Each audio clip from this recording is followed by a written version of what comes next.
கிறிஸ்துவுக்குள் பிரியமானவர்களே, யாவருக்கும் ஆண்டவராகிய இயேசு கிறிஸ்துவின் நாமத்திலே இடைய தோத்திரங்களையும் வாழ்த்துக்களையும் தெரிவித்துக் கொள்கிறேன்.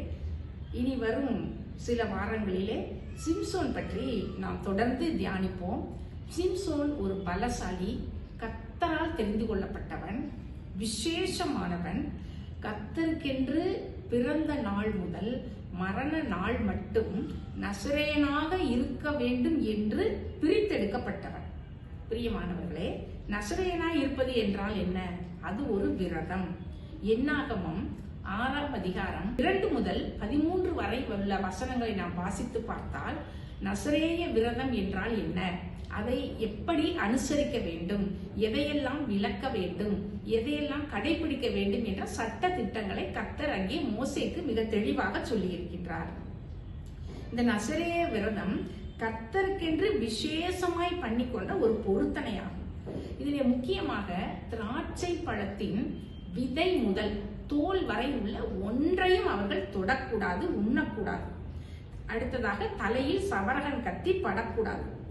ஆனால் சிம்சோன் நியாயாதிபதிகள் 14ஆம் அதிகாரம் 15ஆம் வசனத்திலே பார்க்கும்போது திராட்சை தோட்டங்கள் மட்டும் வருகிறான். இங்கே சிம்சோன் திராட்சை பழத்தில் உள்ள எதையுமே தொடக்கூடாது, ஆனால் திராட்சை தோட்டங்கள் மட்டும் அவன் வருகின்றான். அந்த வழியாக அவன் செல்லும் போது எதிரே ஒரு பாலசிங்கம் வருகின்றது. இப்பொழுது அவன் மிகவும் பலசாலியாக இருப்பதால் அதை ஒரு ஆட்டுக்குட்டியை கிழிப்பது போல கிழித்து போடுகின்றான். பிரியமானவர்களே, சிம்சோன் நிற்கின்ற இடமே தவறு. அந்த தவறான இடத்திலே சாதாரணமாக திராட்சை தோட்டத்திற்கு நரி வரும், உள்ள நரி வரும். ஆனால் சிங்கம் வருகிறது என்றால் சற்று யோசித்திருக்க வேண்டும். இங்கே வரக்கூடாத ஒன்று வருகிறது. அன்பானவர்களே, ஆண்டவர் வேண்டாம் என்று விலக்கின இடத்திற்கு செல்வதும் தவறு.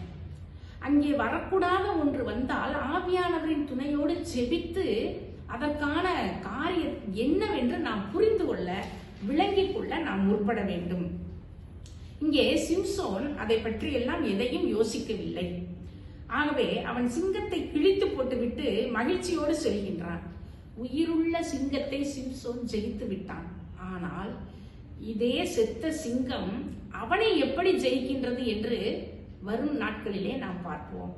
பிரியமானவர்களே, கர்த்தர் வேண்டாம் என்று ஒரு காரியத்தை விலக்கினால் மீண்டும் மீண்டும் அதை நோக்கி செல்வது சரியானது அல்ல, அல்லது அதன் வழியாக செல்வது வீழ்ச்சிக்கு வழிவகுக்கும் என்பதை நாம் தெளிவாக புரிந்து கொள்ள வேண்டும்.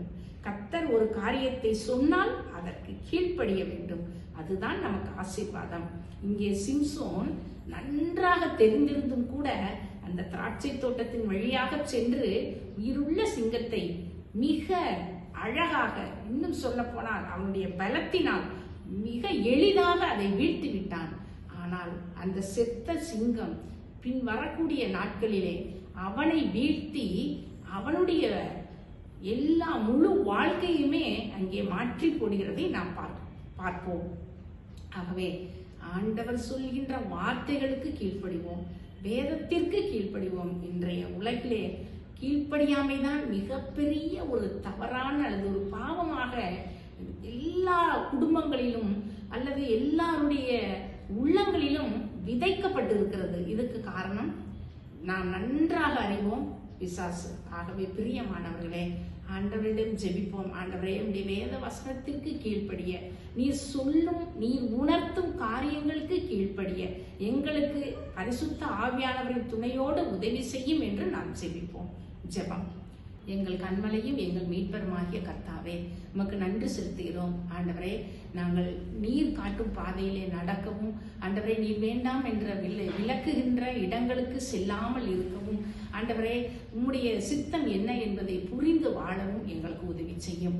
ஆண்டவரே, உம்மை போல நாங்களும் ஆண்டவரே கடைசி வட்டும் எல்லாருக்கும் நாங்கள் கீழ்ப்படிதல் உள்ளவர்களாய் வாழவும், விசேஷமாய் வேத வசனத்திற்கு கீழ்ப்படிந்து வாழவும் எங்களுக்கு உதவி செய்யும். இந்த கருத்துல எல்லாவற்றையும் ஒப்பு கொடுக்கிறோம்.